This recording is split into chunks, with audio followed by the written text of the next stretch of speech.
Welcome to the School of Love. Hello, Aaron. Thank you so much for being on the School of Love. Marina, it's so great to be back with you. Thanks for having me. Oh, no, you're so welcome. I've been so excited to do a podcast with you. I think it's been a few years we've been talking now. Yeah, it has. Time flies, huh? Oh my gosh. I think it was 2023 we started talking. I saw your work and I loved what you were doing. I loved the way that you reframed Christ consciousness and the way that you really spoke from heart consciousness, and really your own journey and your own learnings were so profound. Can you tell us about that? Sure, yeah, like how the book came about and all of that?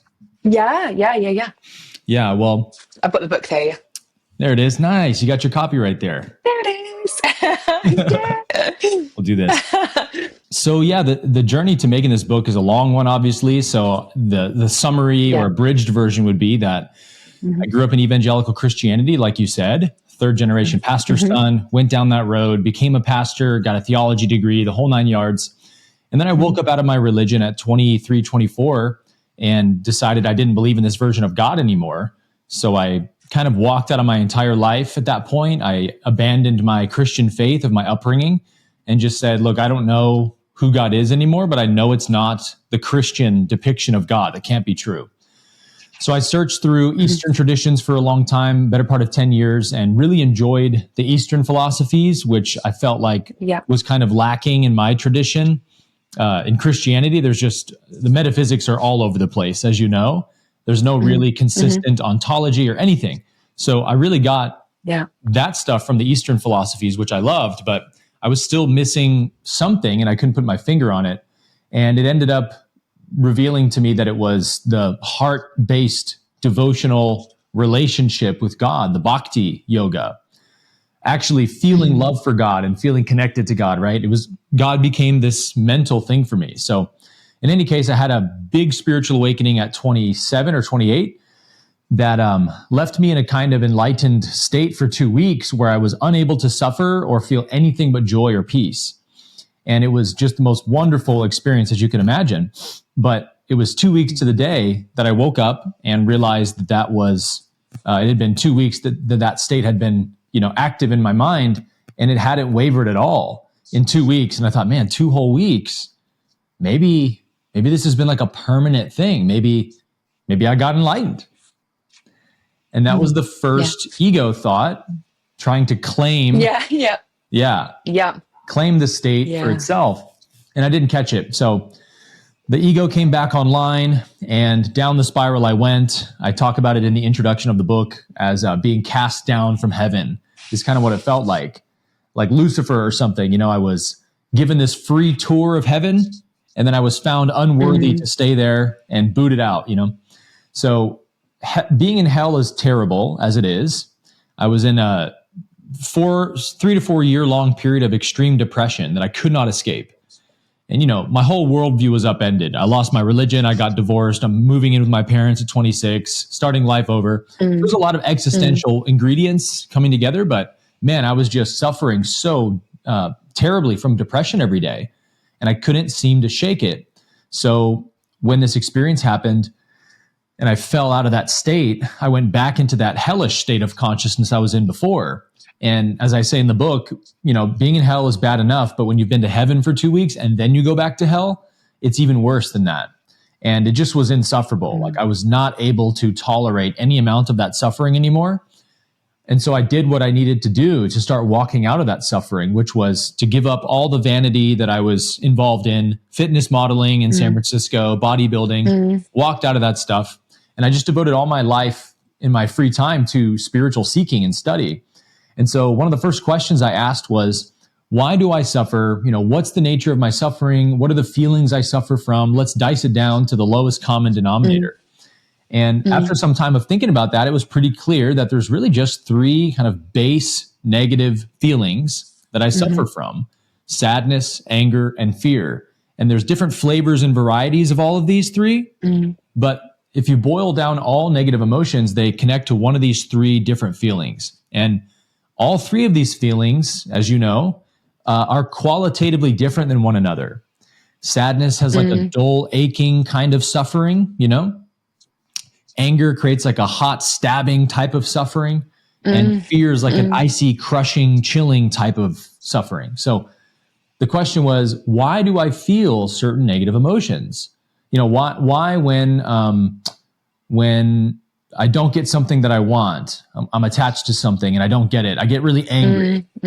Why don't I get afraid when my attachments go away? Why don't I get, sad when I don't get the outcome I wanted? I get angry. Like, why is that? So in asking these questions, it became clear that it has to be some kind of belief, right? There's something I'm believing at a deep subconscious level that's causing these emotional reactions. Negative emotions are almost like explosions of misunderstanding in your being. So what are those three beliefs became the next question. What are the beliefs that cause sadness, anger, and fear? And that's obviously what led to the writing of the book years later. Yeah, it's an interesting one. So do you think, like, when it comes to consciousness and where you live in this human experience, right? And then we experience like anger, sadness, it's a human experience. So you can experience that and then shift out of it, right? It doesn't mean that the emotions are wrong. In essence, it's just how, I think you say this in the book, but it's just how that you react to it, right? If you love and accept it and you give them emotions love and go, actually, that's valid, you can then move through it rather than making it wrong or shaming it. It doesn't mean that your consciousness has then gone down, right? You got it. And I'll go even further than that. What I'm really trying to do, Marina, is like introduce the world to a radically new understanding of your emotions. Because in spirituality, we'll say, don't resist your negative feelings, like the things you said, allow them, accept them. And I'm saying, let's actually even go a step further than that. Not only it's not that they're just valid to feel, like you're valid to feel angry, you're valid to feel sadness. It's not even just that you're valid. Those emotions are correct. Like they are right. They are true. They are correct. But we don't understand what they're communicating. And that's the big problem. The ego hijacks negative emotions and uses them as evidence for its stories. And so if we think our emotions are speaking to our stories and circumstances, we get off the beaten path. But we can talk about this next if you want. Like when we understand what our emotions are actually reflecting, we realize that they are messengers of truth sent from our inner being, here to reflect important things to us that we need to pay attention to. Yeah. And if we then take that responsibility to paying attention to it and looking at it, rather than creating the story, which can lead to us being in victimhood, right? And then not going, okay, like how can I then shift, grow, change? How can I see the gift, right? Precisely. Yeah, totally. Yeah, I like that, because in your book, you said it's a combination of acceptance and letting go. So you said it's a combination of both. Is that right? Did I get that right? That is, I think that's the 8th or 9th chapter on the third belief, which is the belief in control. And I talk about what surrender really is like a combination of letting go and accepting at the same time, accepting what's true and letting go of what's false.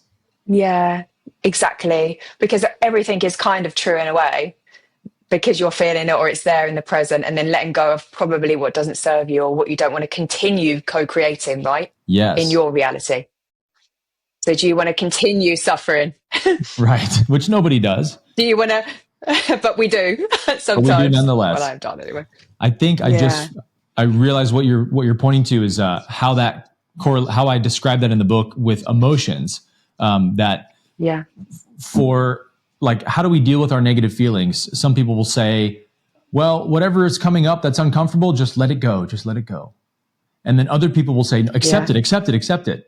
And so the question is like, which one, like those are opposite things. But I try to unpack in the book that letting go, that refers to our mental ideas and beliefs about the emotion, right? Let go of all the narratives, the stories, what you think it means, the conceptual, let go of that stuff. And then accept the feeling itself. The actual sensation itself is not wrong. Yeah. And then loving it all, right? In combining it all with your love, then to transmute it. I think that was part of your method. It's quite similar to my teaching, is that when you can do that, then you can move on to whatever you're meant to do, right? That's the whole point, unconditional love. But you've got to do that with you first. Yes. If you can't do that with you, you can't do that with anyone else. 100%. The way that I kind of break it down is, if we want to truly love our emotions, like, what does love do is a good question, right? And one of the first things love does with someone who's suffering is listen to them. Someone's suffering, someone's needs a shoulder to cry on, you listen. You don't just dispense advice and not let them talk, right? That's not loving. So we have to listen to our emotions as step number one. And that requires us to actually hear and accept the message they're reflecting to us, because they're trying to reflect something to us that we need to see. But the key is, Marina, that, as you know, emotions are non-conceptual. So we often hear people say things like, well, you can't trust your emotions because your emotions will lead you astray. And what's actually true is the opposite, is that by the time you feel a negative emotion, you've already gone astray in your mind, and your emotions aren't reflecting that to you. So the emotion is not the cause, it's the effect of going astray. So what is the emotion communicating to me? Well, sadness, any emotion of sadness, depression, shame, guilt, apathy, hopelessness, any type of sadness is reflecting that you have a lack belief in this moment. There's something you believe that you're fundamentally lacking or have lost in some way. So you have to accept that message from the emotion of sadness and say, thank you, sadness, for showing me that I have a lack belief somewhere. So and then you ask the emotion, please show me, sadness. What do I believe I'm lacking in this moment? And what I found, Marina, is your negative emotions they can't wait to tell you the right answers. They're begging to do it, but we have not, because we ask not. We don't talk to them. We don't invite them in this way. Sometimes in the new age world, as you know, Marina, with shadow work, it's like the most we can do is just kind of withstand it for a few moments without resisting it. And it's like, good, just don't resist. Just don't resist. And I say, actually go a step further than that, and you'll find it's much easier. Not only don't resist, but invite the emotion in closer and say, what are you trying to reflect to me? Where is my lack belief? And boom, man, you see it right away. Oh, I believe I'm lacking love, or something like that, right? And then you can go to work requalifying. I love the fact that you even just touched on that, it's not loving when you go straight to the solution. And I feel many people find that so difficult when people are in certain situations. Their ultimate thing is, I'm going to give you a solution. I'm going to fix it. You do this and do that. And I think when people aren't seen and heard and felt, it's really hard for them to see and hear and feel themselves and their emotions. Yes. And really sit with them, because it's not being mirrored to them, right? If it hasn't been mirrored in childhood, hasn't been mirrored by some, this is why we need each other. We need that co-creation. AI can't do that. It's that energy and vibration of two people that's going to shift something. And even that question of sit with it, and then understanding that there's a belief, right? The beliefs can be found in other ways, like kinesiology and energetic work, but actually, can you sit with it long enough to find the belief behind it? And that whole element is so different from going, I'm going to give you a solution. You've got to do this, you've got to do that. And it's so often in the masculine, right? That, or we want to kind of problem solve. Is that the ego as well? Is it ego? Yeah, of course. Yeah. I mean, yes and no is the answer. Whenever we ask, is it the ego? It's like a complex question, because it's like part of it is the ego and part of it's not. So we can get into that if you want. A part of it, I suppose it's a part of you just wanting to, maybe it's like your brain just wanting to come up with something. So again, it's also understanding the other person's limit, and they're doing that from a loving place. That's when you can, if you're in that level of consciousness, to see hey, that's the way they deal with things. They want to go straight to fixing. Yes. Right. And they want to be the savior, or, and not just be and see and feel, because that's the most loving way. And I think that's such a good message when people are struggling. Yeah. Especially people that are close to you. Yeah. Just to be, because obviously, I've recently lost my sister, and I feel like this is something I feel like I'm working through my guilt on, that I didn't see, and I wasn't being enough with her in her suffering. And I think it's a good message to be for everyone, is that we think we need to come up with solutions. But actually all anyone ever wants is for you just to be without judgment and pure love with them. Yeah. Yeah, I can actually share, since we're being vulnerable in this podcast, I can share a story of loss of my own from this year that I think can connect to yours a lot, to what you're saying, actually. Yeah. My wife and I found out we were pregnant back in April this year with another girl. And so we were, fully anticipating bringing another life into the world and everything. And it was at the 20-week mark that we went and got a scan of the baby. And it was a very long scan. The woman was being very quiet and not saying a lot. And, I had some weird feelings about that, but she was like nice and chipper with us as we left. So we thought, well, whatever. And then our midwife, who got the data from I forget the name of the position of the people that scan, she sends our midwife the information, and our midwife sits us down and says, I'm so sorry to tell you this, but your child has a condition called anencephaly, which is where it's a very strange and rare condition, but essentially the brain doesn't develop. The whole body is great. The whole body develops perfectly, but the head almost looks like a bowl. It's like open, and there's just a little bit of jelly inside, but there's no brain, no brain stem. So it's a completely non-viable condition. And sometimes the babies will be born that way, but they don't survive for more than a few hours or days at most. And most of the time they pass in the womb, and then you have to deliver the baby that way.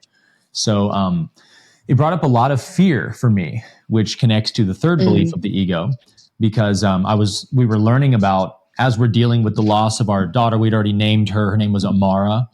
And we're dealing with the loss of, we're not only are we not going to bring this beautiful child into the world, but we have to actually give birth to her dead body. And that's a really scary experience, Yeah, yeah. So as I was preparing for that, I'm learning more about anencephaly. And you may have seen pictures of children with this condition, or babies. They have their eyeballs bulge out of their head a lot because there's no skull cap. And so if the longer the pregnancy goes, sometimes the babies can be born with their eyes popped out of their skull and stuff. And it can be really difficult to look at, And so we didn't know what was going to happen, but we had to go into this birth portal and birth our essentially dead daughter. And so we did that. And my worst fear was that she was going to be alive when she came out, and I would have to hold her while she dies, I had a ton of resistance to that, But I just had to keep surrendering and like, God, there's nothing I can do to avoid this experience. It's a train coming down the train tracks at me. It's going to hit me. I have to just surrender to this.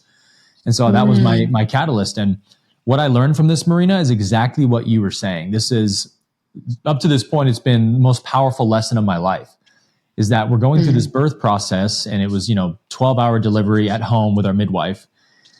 And we give birth to Amara, and she's just absolutely beautiful. She looks just like her mom, and her face, I can see her mother's lips. And, we're just absolutely struck by what we're seeing. Perfect baby girl with no brain.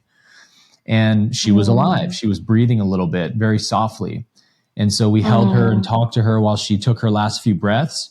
And then Selena, my wife, just went into this deep weeping and grieving. And it was probably an hour straight of like, kind of violent wailing and just moving energy. And I'm grieving too, but I'm really wanting to support my wife. And I wasn't trying to talk to her too much, but I had my hand on her, and I'm like, I love you. It's going to be okay. I'm saying a few things, and it was like she didn't even hear me. And I'm just thinking to myself, what do I have to do to she's in hell right now. My wife is in hell, and I can't get her out. It was like she couldn't even hear me. Like I'm banging on a glass window at her or something. And all of a sudden, I just got overwhelmed with the pain of the moment. And I looked at Amara, and it just hit me like I'll never get to grow up with her. I have a 1.5-year-old daughter who is the light of my life, and I cherish every moment I get with her. It's just so beautiful and precious. And I'm thinking, I will never get to see this baby grow up, hold her hand, take her to school, any of the beautiful things that I get to do with my other daughter. And this tidal wave of grief hits me, and I start wailing along with her. I'm just crying, and I haven't cried like this since I was a kid or something. And all of a sudden, my wife, her demeanor completely changes. And she comes and she has her hand on my back, and puts her head on my head, and she's weeping with me, but she's comforting me. And I had to move through this tidal wave, and her state of being had completely changed. And then I finally came out of the release, and we locked eyes and just held each other. And like, I could feel this release in her and this peace over her. And it was like, we're okay now. And it was the craziest lesson ever that I was like, look at that. I spent an hour trying to console her, and there was nothing I could do or say. I mean, nothing that could even give her the slightest comfort. It was literally like she didn't hear me. She's just wailing. Yeah, of course. Yeah, I mean, that it's just so powerful. What a powerful, like, visual experience of true intimacy. Yeah. Yeah. I mean, That's the only way I can describe it. it was the most intimate moment of my life, I think. And the lesson was all I had to do was authentically suffer with her. Like it was her knowing, hey, Yeah. my husband's in hell with me. Not that my husband's above hell and he's trying to pull me out of hell. My husband came to hell Yeah. and sat there with me. And that's what lifted her out of it. Wow. It's like, what a lesson is that? Wow, Like, wow. people just Wow. need to be heard. They need to feel your empathy. They need to see that you're suffering with them. You feel what they feel. And then they don't feel alone anymore. And it's the not feeling alone that I think is the big key to releasing those kinds of feelings. Yeah, I think yeah, it's so powerful, so powerful. Just that being, as you said, and that image, so beautiful of just that, both crying and just being in that the grief together. It was like devastatingly beautiful. Yeah, because that's one of the worst experiences to probably have to go through in your whole entire life. Yeah, it is. I wouldn't wish it on anybody. Without question of a doubt. Like, and so if anyone's grieving right now, what would you say is like the way out of it? Because obviously I'm grieving too, right? So like, Yeah. and we're still co-creating, we're still doing this, obviously, which I love to serve and to help others. And, more than ever, I think that's more stronger. So what Yeah. would you say is, because you've got different belief systems, there's 7 stages of grief and there's all these, different ways. What would you say is your views on how to grieve or grief itself? Yeah. I think the first thing I would say, Marina, is like a thank you to you for coming on to do this podcast right now in the midst of just a couple days from your sister's loss. I want to say thank you because it allows all the viewers to experience the reality of like spiritual teachers, leaders, thought leaders. We can't hide our true lives from the world. It is a disservice. I really believe that. When And we yeah. suffer, when we go through challenges, we need to show that to our audience so they see, look, they're human too. And leading by example is the best way to teach, right? You can get up and give nice speeches all day on YouTube and stuff, but it's when people see you go through something real and they really see you handle it the way you teach about it, that gives them the greatest lesson you can ever give. And it gives them the most trust in the teachings as well. So it's like we owe it to our audiences to be real and just show up as we are today. And like, look, I'm going through something horrible right now. And this is what I have to say about it. And I think you're allowing us a space where we can both share some grief we've been through this year. And there's probably thousands of people watching us right now that have gone through similar hellish experiences this year. And so it's just, it's a lesson, as you said, that we're all in this together. We have to lean on one another to really heal. Yeah, it's that kind of collective grief. And quite a lot of my work and what I have done has come out of grief, right? Yeah. And so even like going through divorce, you've been through the experience of divorce, of like that element of something shifting and going, okay, I can't stay in this with this person because I don't want to do them a disservice. But seeing the fallout of trying to leave that relationship and then seeing, I actually saw the future. So I saw what would happen next. And it was like being in a car crash. And I think you said something similar, and not being able to stop the car crash. And I'm like, I'm in this car crash and it's just coming at me and I've seen it, but I can't get out of it. And it's an interesting thing to feel it all fully and then to serve from it and to be like, okay, I saw my ex-husband with the woman he's married who used to be my friend, right? I saw these dynamics play out, and it was like a movie happening and I was no longer in this movie. And I took myself out of the movie and then I was just weirdly observing it all. But then obviously now I've been pulled back into the movie with everyone in it. It's very, and then all the emotions of my sister's loss and not being part of that movie and the anger that's come up from it. So I went through, I moved through in this last 10 days, sadness, anger, blame. And I can see but I needed to kind of move through that because it was, and go through it and then accept. I don't have 100% acceptance because I think a lot of that's at me, right? I'm like, I know I'm realizing I'm doing this to me as I'm doing this, as I'm going through this, because I was in such shock, because it wasn't expected. And so I think I really wanted around Christmas time, because it was this theme of Christmas, and I was actually meant to be doing a whole thing on grief at Christmas. And I didn't do it. So obviously I was meant to be doing it in real life. But there was a whole thing around not having this perfect Christmas, having 3 Christmases alone by myself the last 3 years. And then I wanted to serve and teach at Christmas that, I got to this piece around Christmas and around it being the light within you, right? It's about you shining your light. It's not about the gifts. It's not about the presents. It's not about the ideal pictures of this perfect family, which I never had growing up, right? I come from a lot of adversity. But it took me a long time to realize it's okay, no one gets me a present. It's okay, no one gets me a card. They're a gift. All the people are a gift. And even if these things are challenging, even if these relationships are challenging, right? They're also a gift. They're also teaching me unconditional love. But it took me 3 years of, after COVID, after people not wanting to see me for certain reasons and choices during that period, it took me it took me a long time to actually realize that this is all a gift, because it's all teaching me. And it brought me home to me. This year, I've never been so alone, but it wasn't that I felt lonely. I was just allowing me to come back to me. When you're around a lot of others, when there's a lot of noise, it's hard to actually come back to you, and then to realize actually these are all stories. These stories that Christmas is meant to look like this, or you're meant to have this type of family, or you're meant to be married and have kids. Well, I'm divorced, right? And then obviously my ex-husband's with someone I know, and they've created a family, and I'm not part of that. So there's this whole element of, when you are content with that, and then you realize it's all to serve, right? And to help others in these situations, be like, hey, these are all stories that society has created. You talked about the Disney story in your book of Beauty and the Beast, which I thought was a really powerful story. And it's like, there are them stories, especially like in Disney, around how these, even romantic relationships, right? Like, if you haven't found a romantic relationship, what's wrong with you? You're incomplete. Or if you're not in a romantic, and I just think that creates so much, that narrative. I'm born on Valentine's Day, right? So that was one of my big things. I looked for love I looked for love outside of me, right?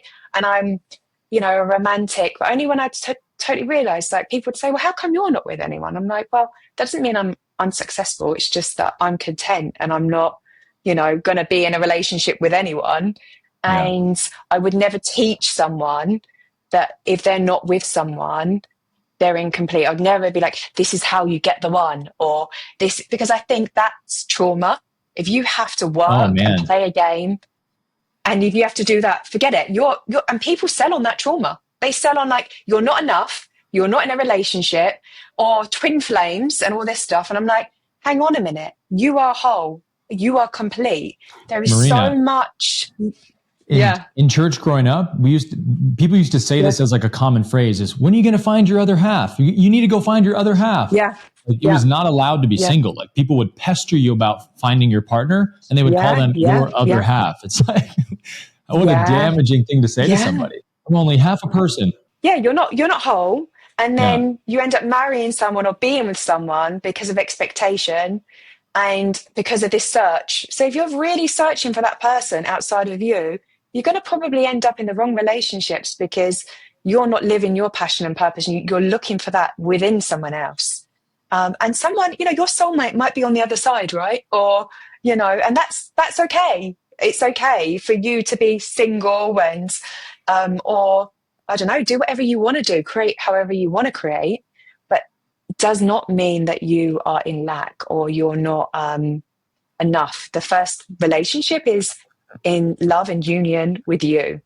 And I think a lot of this spiritual talk around twin flames and I don't know what your views are on this, but as and I was like, okay, well, if somebody then believes that there's a half of their soul out there, or half of their person out there, and half of their soul split, like, and they're doing something wrong.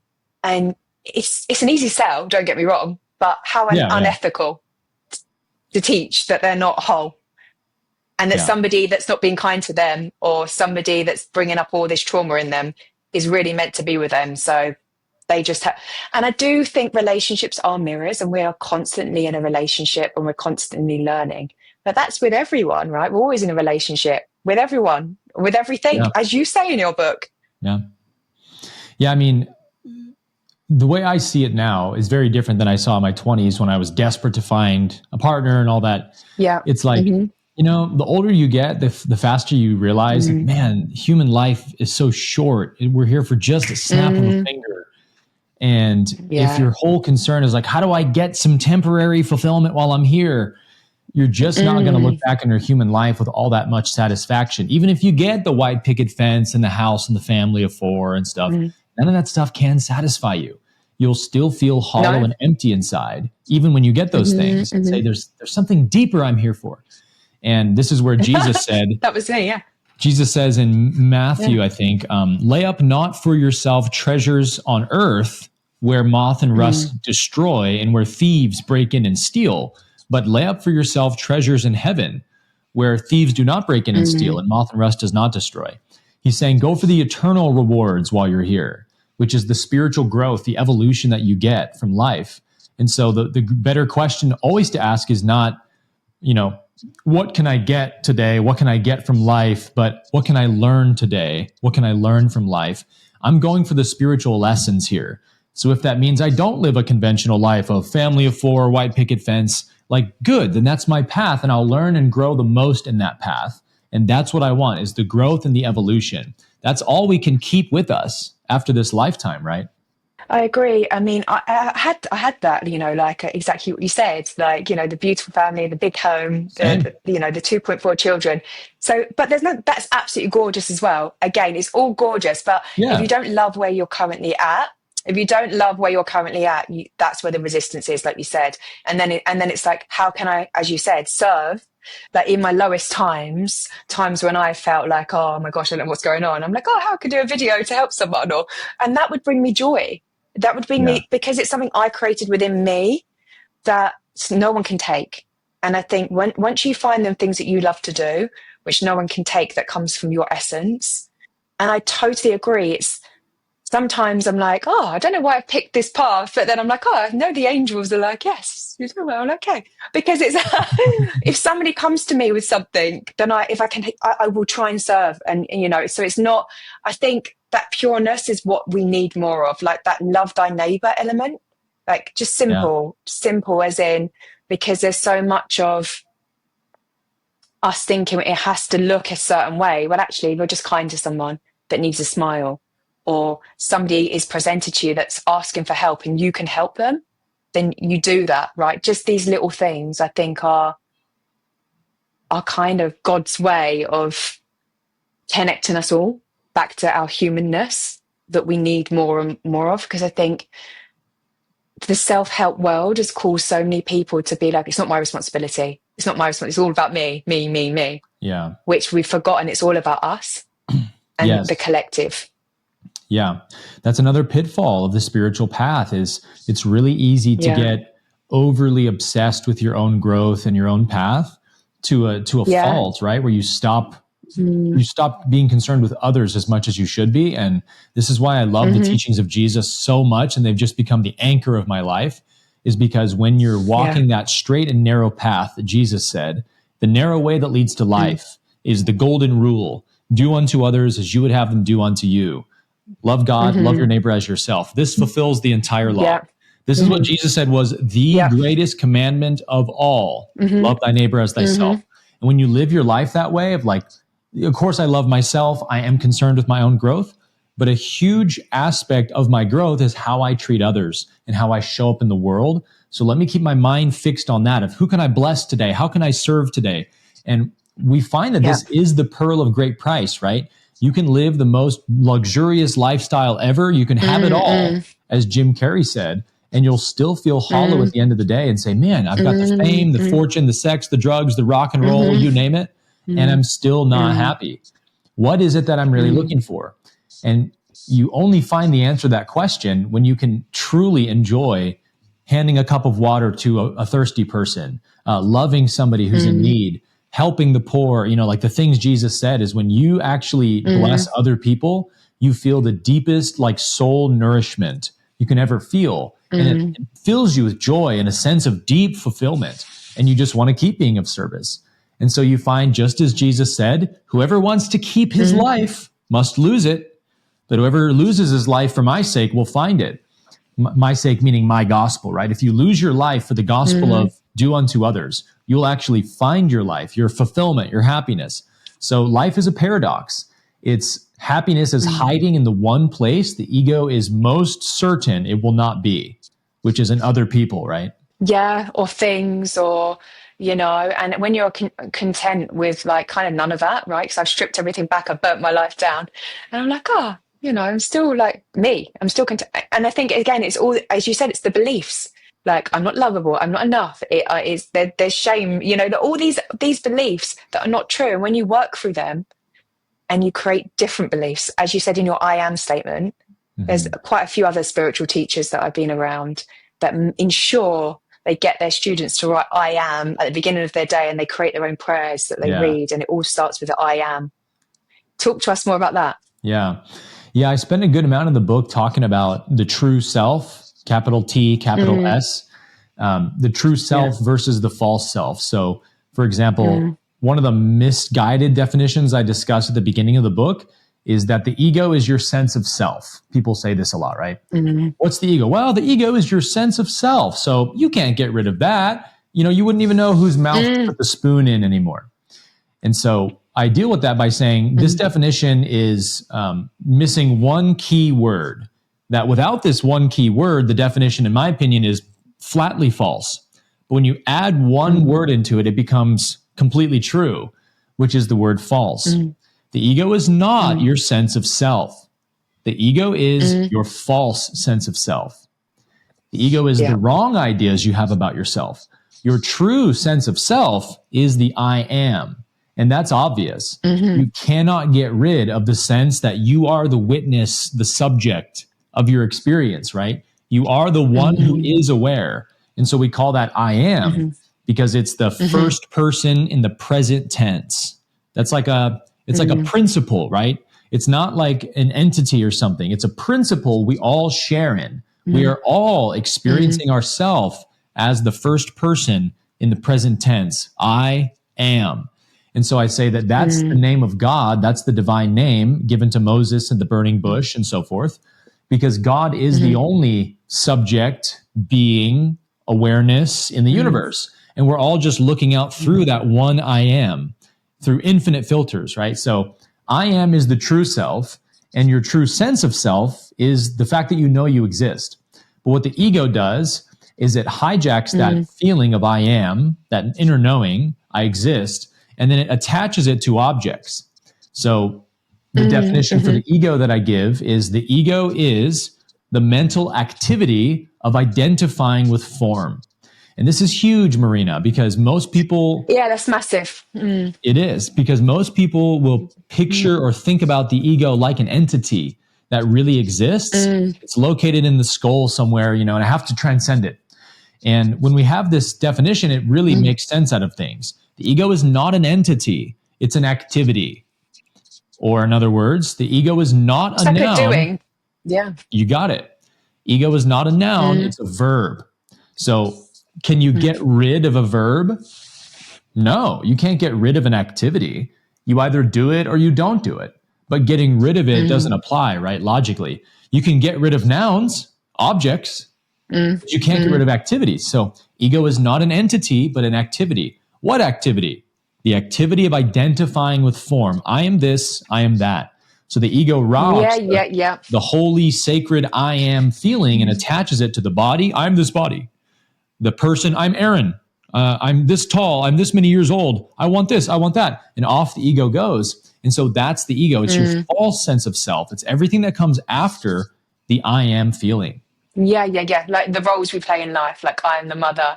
You Like got it. I am the creator of this, creator of that. And then once you over-identify with one role and that role shifts or changes, like that's where a lots of resistance and struggle Identity comes from. A crisis. lot of You've heard that? grief. Yeah. Yeah. That's what it is. Yeah, That's what it is. 100%. It's like, yeah, because ultimately we're all these things, but we're just it's almost like I say, Yeah. it's like an act, right? You're acting in that role, but Yes. you're not that role, right? And so, yeah, it helps people then understand it's okay to change. And that's the element of letting go and then experiencing it, of the balance of, understanding that we are not our job, or we are not, these things. But yeah, and so that's the ego. And that's where people do suffer. You're right. Yes. Because they can't change that. They don't want to change that because now I'm this. How dare you want a divorce? Yes. I've got all of this. Now I'm going to hate you forever. You're like, oh God. Yeah. Because you ruined that bit of my ego that I was so attached to. You ruined, yeah. And you can understand that is painful for someone to go through. But they allow, there's the suffering on that. Yeah. Certainty is ego's favorite thing. It's what gives it a sense of safety. The ego is like the part of our mind that evolved to fill in the gap of who am I? Where am I? What's this human lifetime? How did I get here? Where did I come from? What's the meaning of the universe? We all have these existential questions deep within us. And so the ego is nature's attempt to answer that question or stand in that gap and say, I'll tell you the answers. You are a person named Aaron who's this old and these many things. And so it's the sense of certainty that identities give us that we cling to them for. And so when your identities get threatened, when someone makes fun of you or anything like that, that threatens an identity, out come the claws and the fangs, because you're not going to take away my safety, man. Knowing who I am as this person or this role, a mom, a dad, a husband, knowing my roles and my identities is what makes me feel safe in this scary, cold, dead world I'm in. That's the way the ego sees it. Life is threatening. Reality is against me. I have to look out for number one. Ego is completely alone and separate in the universe. And so when we're identified with it, we feel alone and separate in the universe. But the funny thing is, Marina, when you truly can go beyond the ego, which is not easy, it's the gatekeeper of this third density realm. But when you have a mystical moment, for example, or like I did, 2 full weeks in samadhi with no ego present, I'm telling you, it is the most childlike, obvious thing in the universe, that all is one. There's just one being in the universe, which is God. We all share our being with God. We're all manifestations of God. I mean, that is as obvious without an ego, as obvious and forward facing as the sky is blue. But that sounds crazy, right? When you're looking from an ego perspective, you're like, I could never realize that truth. That seems impossible to realize. But it's just because you have these wrong beliefs about who you are in your face at all times. And so we have to start becoming aware of these beliefs. And by the way, we haven't said what they are, but the 3 beliefs of ego, we can call them lack, attachment, and control. We believe we're lacking. Yeah, that's a lot of people. We think we come into this life believing I'm not enough, I'm incomplete, like you said, and that will produce attachments. Well, if I am incomplete and lacking, maybe I can go out into the world and fulfill my lack with romantic relationships and money and fame and whatever else. And the ego chases positive, pleasurable outcomes, and it believes that these outcomes will actually fulfill it, and so it has an attachment to them, right? So whereas sadness signals the belief in lack, meaning literally anytime you feel any kind of sadness-based emotion, it's because there's some kind of lack belief at play in your mind, and you need to figure out what it is so you can identify it. In the same way, when we feel anger of any kind, rage, frustration, irritation, jealousy, any type of anger, it is reflecting that we have some kind of attachment to an outcome that's being threatened in this moment.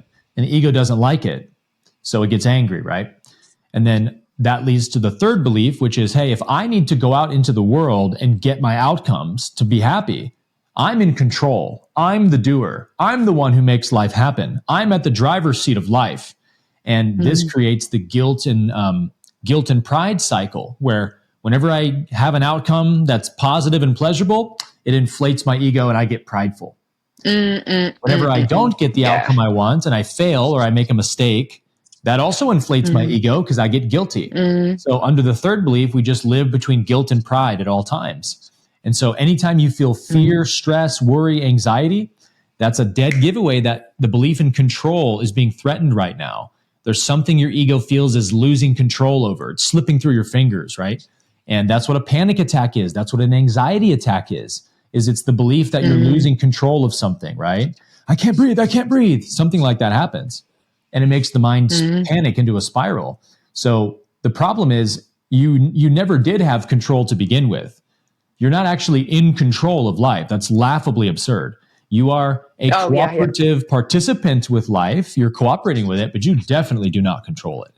And so if you live with the assumption that you control it, you're going to set yourself up for a lot of stress and anxiety, right?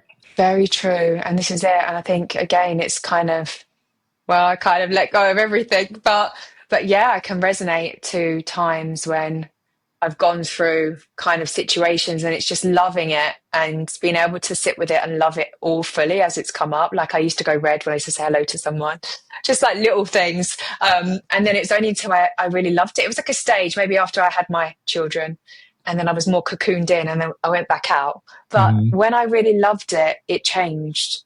And I think there's that element of letting go of the control of how you want to be seen, maybe, or whatever was going on in that moment. And it's so true. Control and attachment and all of these things create the most suffering because actually, as you said, what's the famous quote? You make a plan and God laughs, or something like that. It's that quote, and it's true. And I'm very, very similar to you. I studied theology and philosophy at school because my dad nearly died when I was young, and he lived. But my dad could see auras and told me about out-of-body experiences.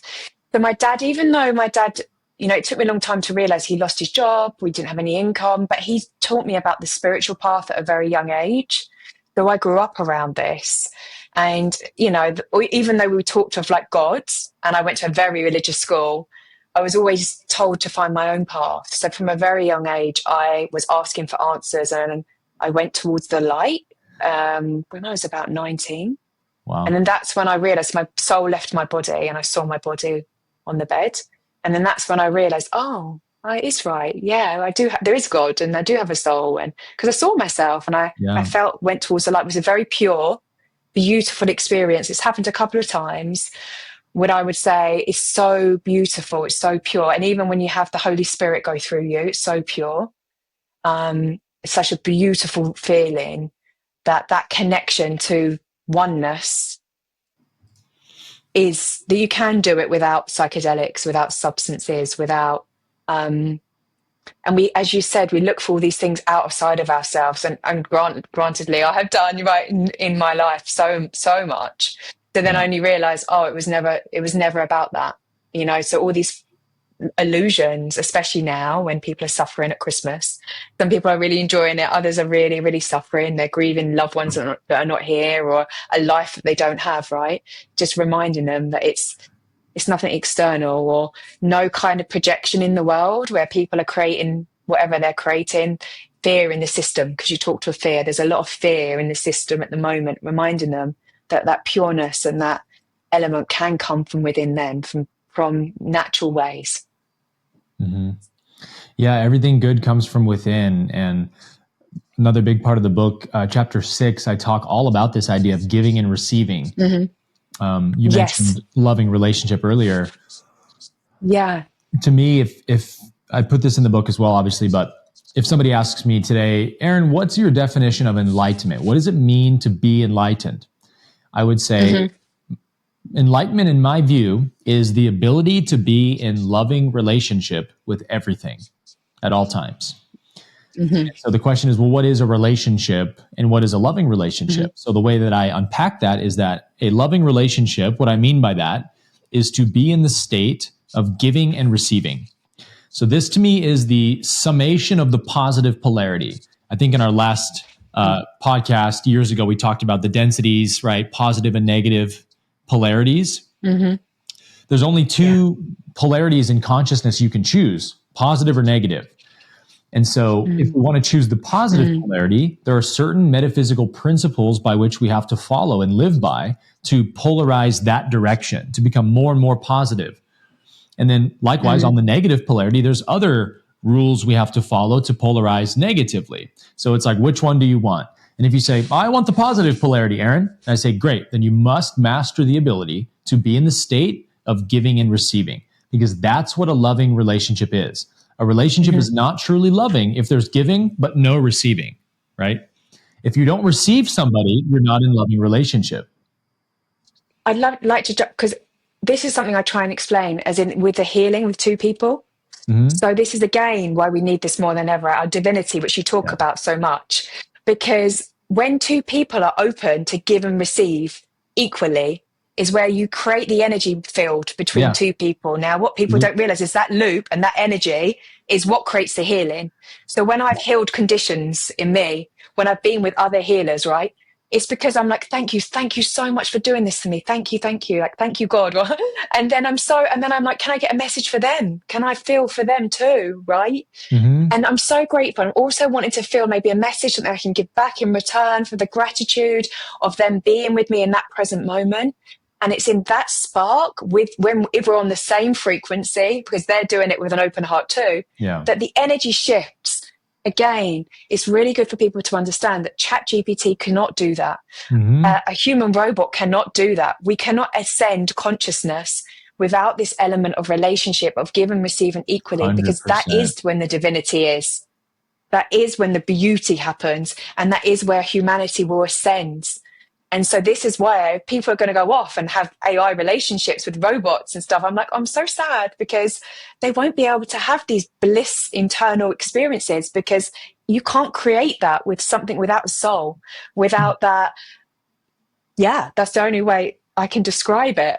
Yes. If you've experienced this ultimate bliss state, which I can describe, of just giving and receiving, almost like healing energy with another being, and I'm really in that state of pureness and grace and gratitude, where you've seen and felt that healing within your body, and you've been able to give that back to someone else.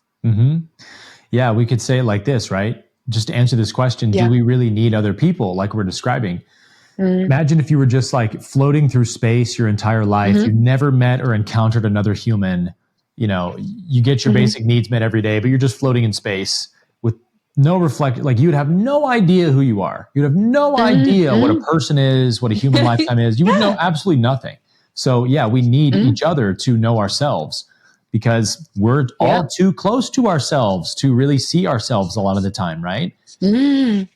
You have to have a mirror to see yourself, and other people are our mirror. So Course in Miracles, this is why I love this text, because ACIM pulls this out in a very unique way that I have never come across in any other text. Hinduism, Buddhism, Christian mysticism. Christian mysticism would be the closest thing, or Jesus's teachings would be the closest thing, of like other people are the way to heaven, right? Heaven is entered 2 by 2. The only way to get to heaven is through the person right in front of you. If you can love them as yourself, see them as the Christ, the gates of heaven swing open wide. That is the highest truth I've found, Marina, in life. Is so beautiful. You can meditate all day. You can do all kinds of third eye activation. You can do all kinds of cool practices. But if you cannot love your neighbor as yourself, truly unconditionally love them, then you can't advance on the spiritual path. It's the ultimate roadblock. I love this, because there's so much of this, and this is one of my passions, right? So many people have the mother's wound, and, you know, with women, and it's like that. If you don't have that, if you're not nurtured, if it's not the feminine, right? So lots of retreats and things all in the doing. We're going to do yoga at 8 o'clock. Then we're going to do a silent retreat for 5 days.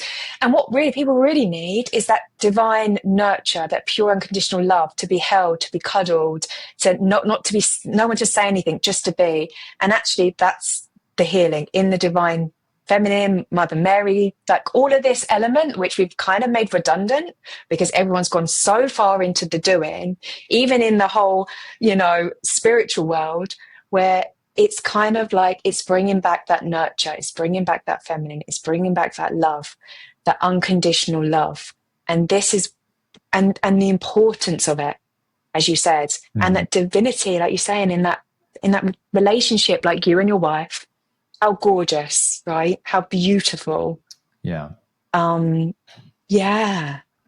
It's this is a great example. The story I told about my wife and I in the passing of our daughter. Yeah. That was a giving and receiving moment. I was trying to receive her state and let her feel accepted and like, oh, I'm with you, sweetheart. I know the pain. And I'm trying to comfort her by receiving her pain, but I was not giving her any of my pain. And so the loop was closed, right? She didn't feel connected to me. It was not until I finally gave her my own pain that she received it. And then the loop was complete. And it's like we could both breathe and we lifted each other out of that state of despair. Wow. Amazing, right? That's so, it's so powerful because there's so many men that don't do that, right? And they block that and they're told to block that. And ultimately that's how you're not held. You're not fully being able to connect to someone. It's like, well, they can't connect to, they're trying to almost be above my grief because they're trying to help me out of it, like you said. Right. Rather than being in it with me. They're above. And anytime you're coming from something above, it's like someone can't receive you. Either can't receive you or what you're trying to give. And I can see how it's really difficult sometimes in close relationships, right? So I was like the older sister. And that was kind of my role, to be that protector, to be that, and it's just, you look back and think, oh, maybe I could have done this or done that. But I suppose it's hard to accept. What do you think on this? Do you think we have a soul's journey and we come in, we pick our parents and we have this soul's journey and we have things that are going to happen? But do you think as you ascend your consciousness, you can shift the journey or what God intends? Or do you think sometimes it's just the way it is? What's your belief? Well, yeah, I mean, I guess it's both, right? It is whatever it is, obviously. But I do fully believe we make a lot of choices pre-incarnatively. I think we probably choose our parents. I don't know if every soul always chooses their parents, but I think definitely more advanced souls that are looking for more advanced lessons will do those things or will be allowed to do those things to set themselves up the best trajectory, right? But yes, the timeline is infinite in that whatever lessons you learn, however much you evolve, there's always the next lesson, the next growth for you to have. So it is whatever it is. However much growth you get out of this lifetime is what you get out of it. And it's all perfect in the end. But the big point I think here that I want to touch on is when you can actually be okay with the pain, the suffering, that is what loving it really means, right? You talked about how if someone's coming above my grief and they're trying to pull me up, right? What is that saying to your subconscious? It's saying, oh, I shouldn't be where I am because they're trying to pull me out of this position, which means I shouldn't be in this position, right? So that's why it's not actually the way to help people who are suffering to say, take my hand, I'll pull you out of there. They feel invalidated, right? And it makes it worse. The way to help a suffering person is to crawl down into the pit next to them and say, I feel it too. And then all of a sudden they're like, oh, I'm not wrong and I'm not alone. And that's the healing. I'm not wrong and I'm not alone.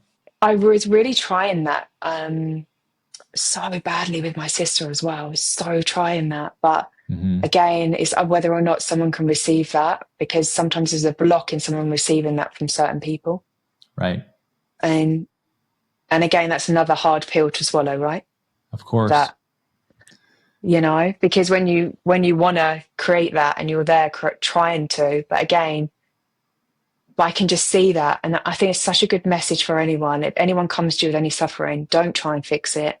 Don't try and give an answer. Don't fix it. Just try and be, and for anyone that's in any suffering now at this present moment, know that there's nothing wrong with it. There's no shame. There's no shame in any feelings or any thoughts. Aaron, would you say that? Because I think in today's society, there is so much stigma and shame in any thought. Like if someone doesn't want to be here, right? Or if somebody has done something or done this, I think shame is the silent killer. Yes. I love that you're asking this, because I definitely want to put a giant exclamation point on this before we close this podcast. In the third chapter, like you mentioned the Beauty and the Beast story. I tell the Beauty and the Beast story in the book through this lens of shadow work, of, hey, we can actually see the perfect description of true shadow work in the Beauty and the Beast story. And the sort of the giveaway at the end is she loves the Beast as the Beast, right? She doesn't love him because he'll turn into a prince if she loves him.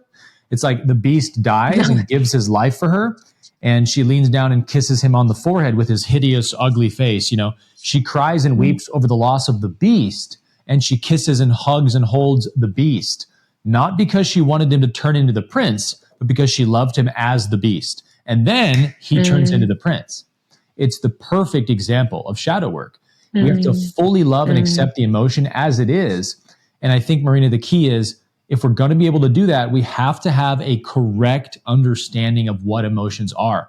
You cannot love an illusion because it doesn't exist. So if you think your emotions are speaking to your circumstances and giving you evidence for your sad stories, you cannot love them because that's not true. That's not what they're speaking to. It will just keep the suffering going, right? It'll fuel the suffering. You have to understand what emotions are and what they actually speak to. So in that chapter 3 of the book, the section is titled, "There Are No False Feelings." And I really try to hammer this point home that sadness, anger, and fear are not only not wrong to feel, they are divine energies that come to us for very important reasons. And we don't see them as divine because they feel like suffering, they're uncomfortable, they're difficult, right? But think about it this way, Marina. If it didn't feel bad to think incorrectly about ourselves, then we would never know we were thinking incorrectly about ourselves. We would never know who we are if it didn't feel bad to think wrongly about who we are. So when I think I'm unworthy of love, nobody loves me, I'm just a big loser. If I have a belief about myself like that, it's going to feel really awful, right? And that awful feeling of sadness or whatever, shame, that's my emotional guidance system saying, wrong perception. That is not how God sees you. You are not a loser. You are not unworthy of love. That's an incorrect self-perception. So the emotion is trying to warn me, hey, you're thinking out of alignment with truth here. This is a destructive, damaging thought. It's no different than when I touch a hot stove or something. It hurts because if it didn't hurt, I might just leave my hand on the stove for another minute without seeing it and burn my entire hand off if there was no pain receptors, right? So the pain is protection. And when we know that, we can stop demonizing it as much and say, oh, it's here to warn me that I'm in danger. I've stepped out of alignment with truth. And so likewise, when I think or perceive about myself in a way that God sees me, that is true, I feel a positive emotion. When I feel loved, I feel explosive, joyful emotions, right? And that's because my emotional guidance system is saying, ding, ding, ding, that's a correct self-perception. You are loved. You are abundant. You are free, or whatever the thing is. So once we know this, Marina, it changes the game with our emotions, because now we can see that there's actually a divine truth within each negative feeling. Sadness, for example, like there is a righteous reason why you feel each emotion. So again, this is why we're going beyond just saying you're not wrong for feeling these. It's like, no, you're actually right for feeling them. But let's talk about... Yeah, it's human. You wouldn't be a human being. Like you should one feel stage, what you feel. Yeah, you should. Because if there's one stage where I was walking around like, I'm smiling all the time, and that's like just how I was, right? And that's okay, but that's not really feeling, right? So it's and again, intimacy. If you haven't got a partner that can be with you in your sadness, or a partner that can be with you in your anger, you can't go deeper and deeper. You can't really create that union. And this is where I say a lot of people tend to have a God problem, not a relationship problem, which is a relationship with something else other than themselves, and that connection to the beauty in it all. And the grace. There is beauty in sadness. There is beauty in anger. Yeah. Rather than being like, oh yeah, I shouldn't, I should be like an AI robot. And no, that's not why we're here. And the human experience, sometimes there is suffering in that. And again, if you can transcend that and help others, then that's why we're here. Yes. Yeah. And the subtitle of the book is titled A Sufferer's Guide to Freedom. And the reason I titled it that is because the book is about how to transcend suffering. But suffering when I use that term, I don't mean pain or challenges. I mean our resistance towards our pain and challenges, right? So this is why understanding the true meaning of sadness and anger and fear can rescue you from suffering, because it rescues you from the resistance you feel towards these emotions. So to your point, when I feel sadness, what is the core of sadness? It's the desire to be happy. It's the love of happiness, right? And so in that story I told again with my wife, you know, I've never wept like that. I've never felt such grief in my life. It just moved through me like a tsunami. But it was the most devastatingly beautiful experience of my life. I would not change it for anything. I would not sell it for $1 million. That experience of grief was so beautiful. And because I had no resistance to it, I fully opened the floodgates. It wasn't suffering. It was painful. It was difficult, but it wasn't suffering because I felt the divine presence with me so close. And it was this visceral experience of how much God loves us. When I looked at my baby girl and like, yeah, it hurt to look at her and her condition, but yet I just felt this overwhelming sense of love, like it could consume the universe, you know?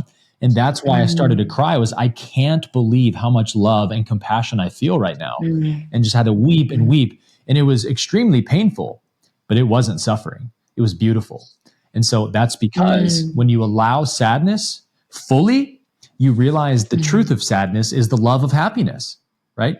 You want to be happy. You want other people to be happy. So when people you love suffer, it makes you sad because you want them to be happy. Of course. That's beautiful, right? Of course. Yeah, I do. Yeah, 100%. Like the sadness, obviously you'd want them to create and be happy. And, you know, obviously my sister not being here and not creating and you know, and choosing not to be here in this reality is deeply sad.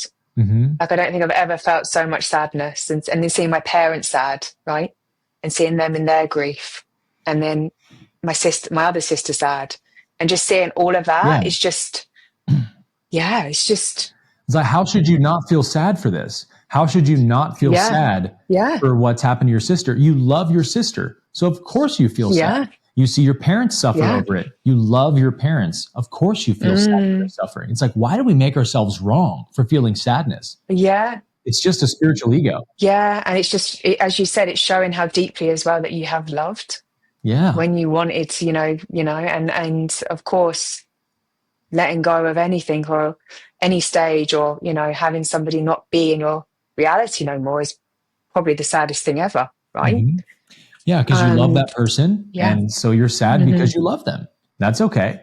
That is okay, yeah. And then realizing, I think the problem for spiritual people is that we have a spiritual guilt complex that says things like, well, but it's not spiritual to be sad. You should be above that. You should transcend that and be at peace in all circumstances. And that's what really gets us as spiritual adepts, right? Is we think that it's somehow unenlightened to feel sad. But let's move a step further. But definitely not. Yeah, it's not. But let's move it further to anger. Anger is the one emotion that really gets scapegoated as bad, wrong, invalid. You should not be angry. Stop being angry. And it's the same truth as with sadness. There is a divine core of anger that is good and righteous and holy. But what is it? Well, why do we get angry?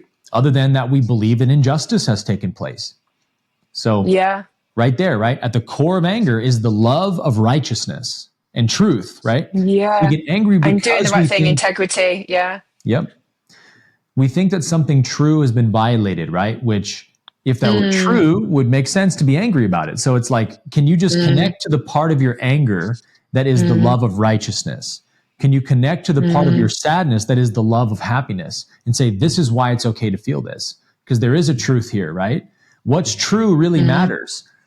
If there's an injustice, we really should rectify it. There should be remedy. Like, are you telling me that if you saw a child being abused by an adult, you shouldn't be angry at that? Like, that's pretty crazy, right? Of course you should, because that's an injustice. And so feeling righteous anger is a very good energy that God can use. The only problem here is we have to be careful not to let the ego hijack those emotions and make stories out of them and then get us to go act out its stories. That's the concern, not the emotion. The emotion itself is fully valid. Yeah, as you said, it helps you kind of, as you channel that into purpose, it helps you channel it to actually protecting yourself. Because if you would just turn around and go, okay, peace and love, and everyone's doing Yeah. stuff to you, and you don't then have discernment, you don't learn discernment, you don't then understand who you are or what matters to you. And as you said, as long as you channel it in the right way and you understand it, Yeah. then you're consciously aware of it, then you can create something out of it rather than it control you and pull you, moving away from the control element or an emotion controlling you, right? And then just Yeah. having compassion for yourself if you're not always, because again, as you said, there's this lie out there that human beings that are not in this human experience will not feel emotions once they get to enlightenment. And what a lie that is. Crazy. What a lie that is. Yeah. Yeah. We see gurus and sages of all traditions getting explosively angry with their disciples, rebuking their disciples, being sad, crying with people when they grieve. So there's, if even an enlightened person is allowing themselves to feel these things, then what excuse do we have? You watch like a Ramana Maharshi or a Maharaji or a Nisargadatta, these famous Indian sages. There's all kinds of stories of these sages kicking people out of their ashram, making examples out of people, using their anger for teaching and learning moments, right? And the people always, when they get called out or rebuked, it makes them angry and they feel hurt and rejected. And then it brings up big parts of their ego and they see what the guru was pointing out, right? And why they got rebuked or something. And then they're like, oh, thank you for pointing out my ego like that. And so the guru is just using those emotions as reflections for people. It's using them as a tool of service, right? From a guru's perspective, who's truly enlightened, someone's ego is not real. Like it's literally not real. It's like a crazy person with a straitjacket talking to themselves. Like you would not play into their fantasies with them. Out of love and compassion for them, you would not play into their fantasies, right? You would try to talk sense and reality into them.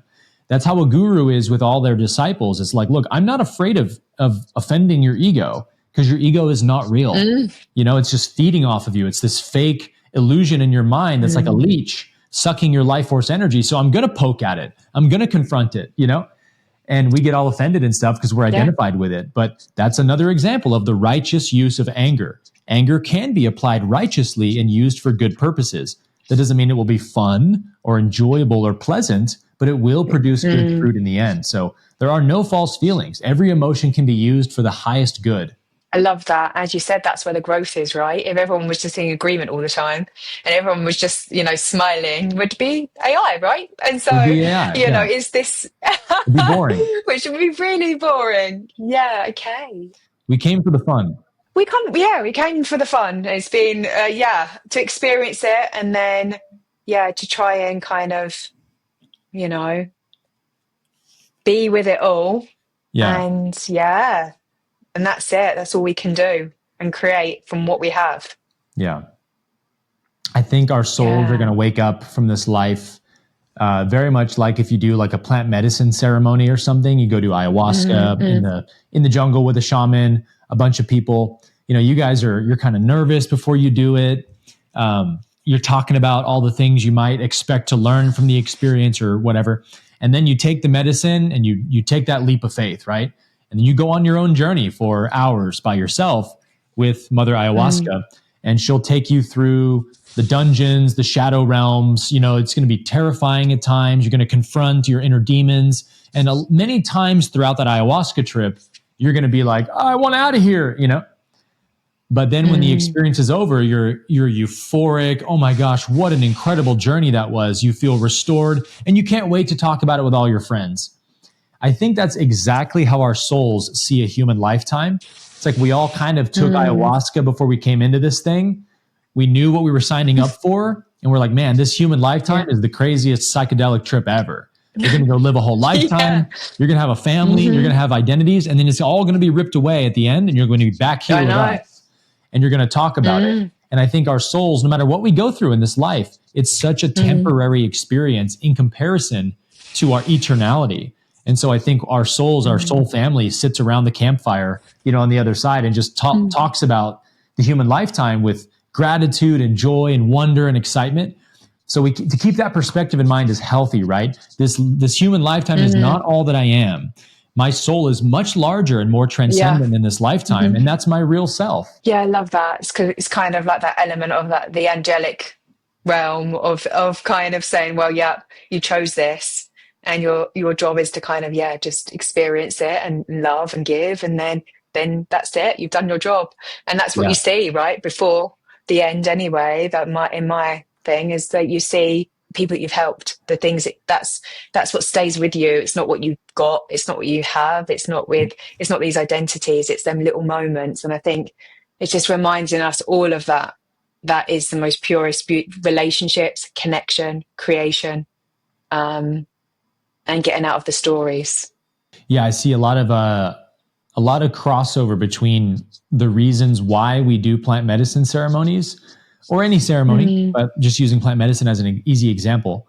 I see a lot of comparisons between why we do those and why our souls come into human lifetimes.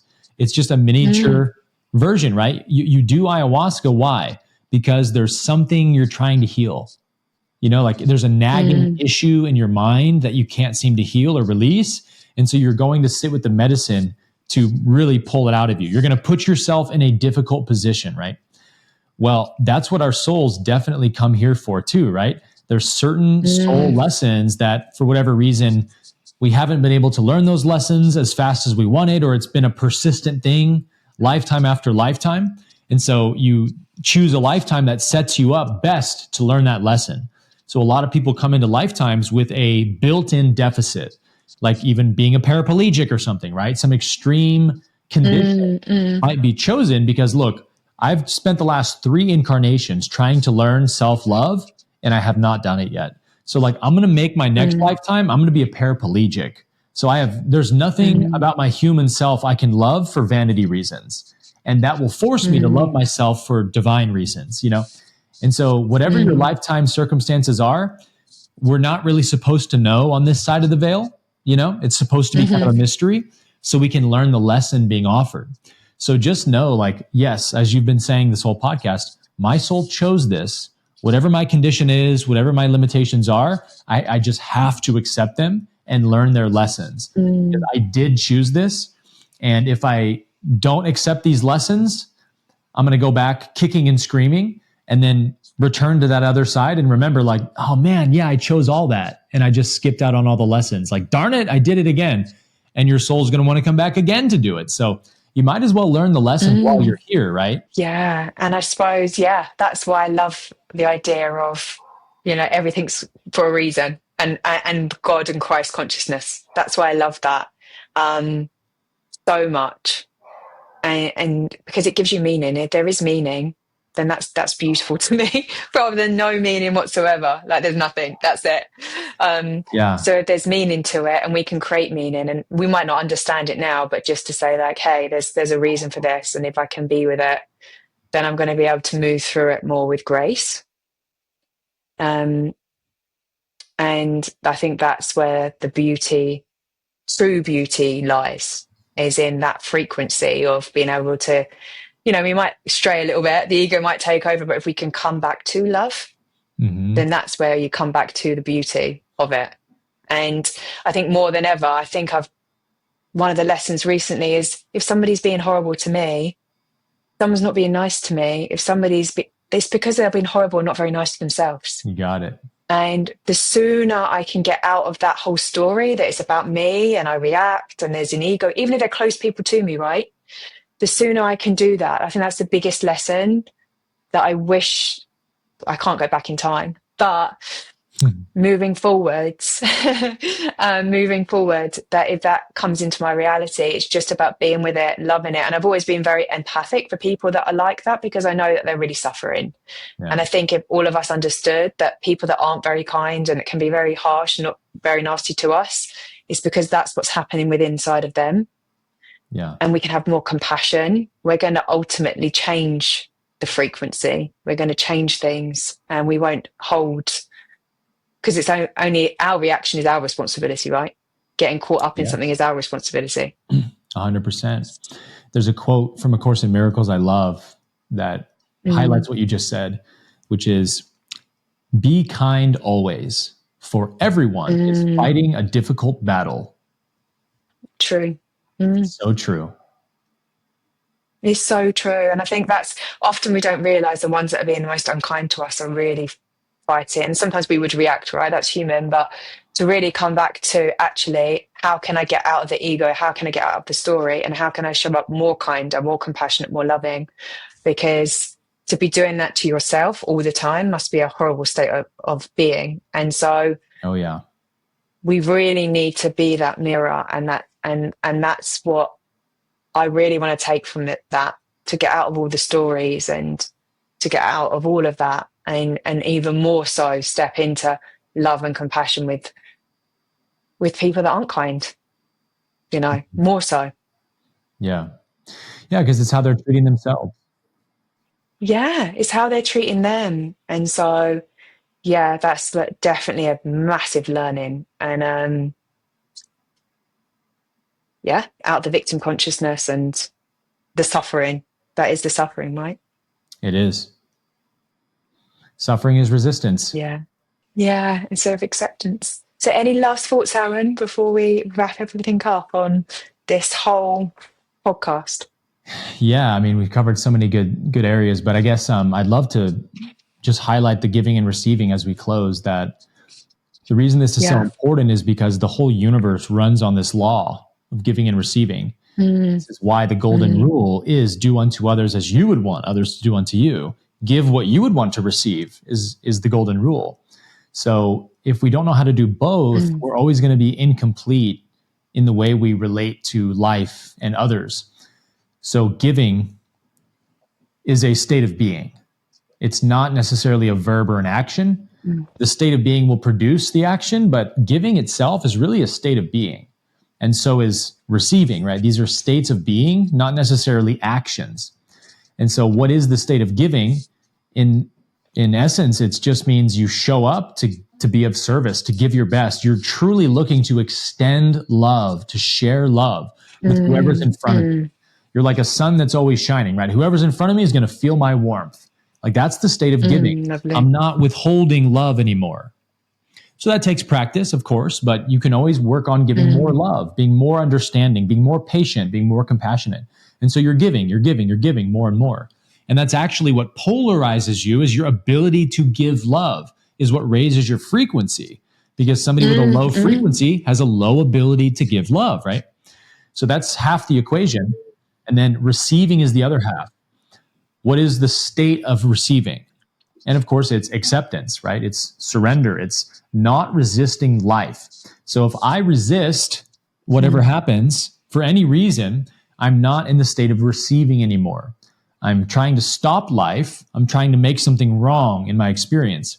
And so in the examples we've given today, like if you're trying to comfort somebody, but you don't accept them as they are, they're not going to feel comforted by you, If you're trying to fix them and change them, they don't feel like you've received them in the state they're in, so they're going to be closed off. So giving and receiving always have to go together. And A Course in Miracles says giving and receiving are the same thing in essence, because you can't actually do one without the other. Imagine if you're walking down the street and you give someone a radiant, beautiful smile as they walk by, wonderful to see you. And then they return a smile to you. And then you go, and you turn away and you refuse to accept their smile or receive their smile in return. That's weird, right? Nobody would ever do that. If you're going to give something, you must also receive it. So if you give a smile, they're going to receive your smile and return a smile, and then you accept their smile. And now that's a loving relationship, right? That's a true loving interaction.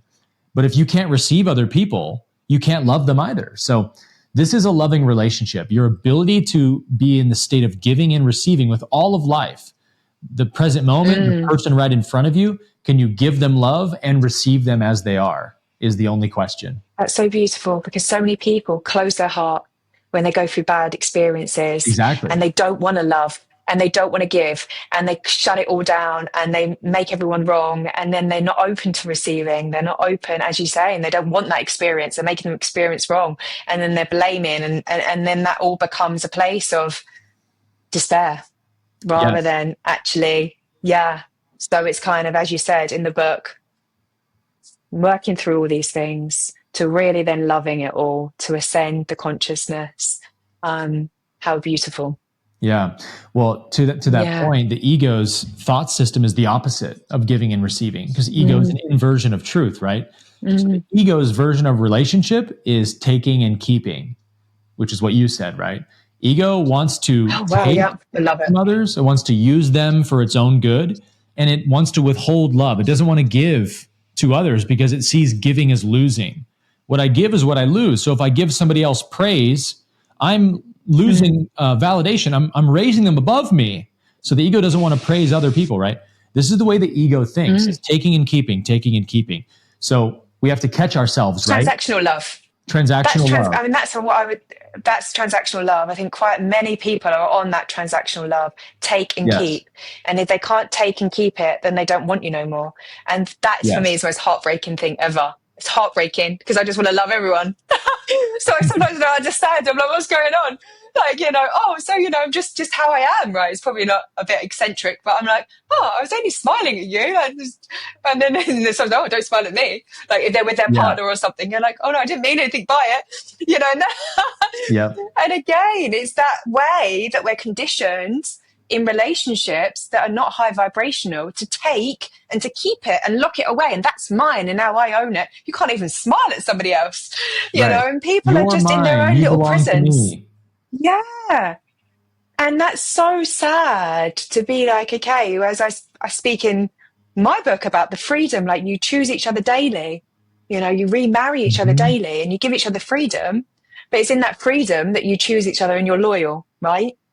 Yeah. And I think, again, that's so beautiful because once you get into keeping it and control, you don't want to stay with that person because that is low vibrational. Yeah. That's not expansive. You're never going to do your soul's mission in this world if you're in that, I'm going to take it, I'm going to keep it, I'm going to put you in a box, put everything in a box, going to lock it away. Yeah. And that's, that's a different paradigm. If we're in that paradigm, we're like, okay, how can I give and receive and how can I give more love? And if everyone was doing that more and thinking how they can come back to love and give more love, then it would be beautiful, like a beautiful paradigm. And I don't mean in like an open relationship or anything like that, because that's not what I believe in. I think it's beautiful to have your traditional, gorgeous relationship. But I mean, is in just the pure being, because if you're of service, there's more, that's unconditional love. That's beauty. That's gorgeous. Yeah. More than anything else. A Course in Miracles calls it special love or specialness. That's taking and keeping. It's like, I love you because you're hot, you make me look good, you're rich. You know, there's all these reasons why you're with the person. Yeah. But it's not because you just value them as a soul and a being and you want to connect to their soul. So you're trying to possess them. You're taking them and keeping them to yourself. So they get jealous, they get petty, controlling, and those things. So the reason we don't want to be in those relationships as we evolve is because we can sense there is no love here at all. This is not love. This is specialness and attachment. And I want real love. I want real relationship, which is only giving and receiving. There is no taking or withholding in love. There's just giving and receiving. So we naturally want to seek people that are able to do that with us as well, to give and receive love. I think that's why we're here, right? That's the ultimate reason why we're here. That's why we're here, yeah. That's it. That's it. That's the main reason. Yeah. And that's so nice. So beautiful. There could be worse reasons for being here, you know? But I think that's a nice reality to pick, because I always say, like, ask somebody why they're here. Ask, if you're going to meet someone, ask someone why they're here. Ask them what they're creating. Ask them because you'll get a lot. People tell you the truth, and you want to create with someone that's also wanting to create the highest good for all. Yeah. Absolutely agree. Yeah, so beautiful. Thank you so much, Aaron. It's been so lovely having this conversation today. Thank you so much for your time. Likewise, Marina. This was a really beautiful and rich conversation. So thank you for having me today. Thank you so much.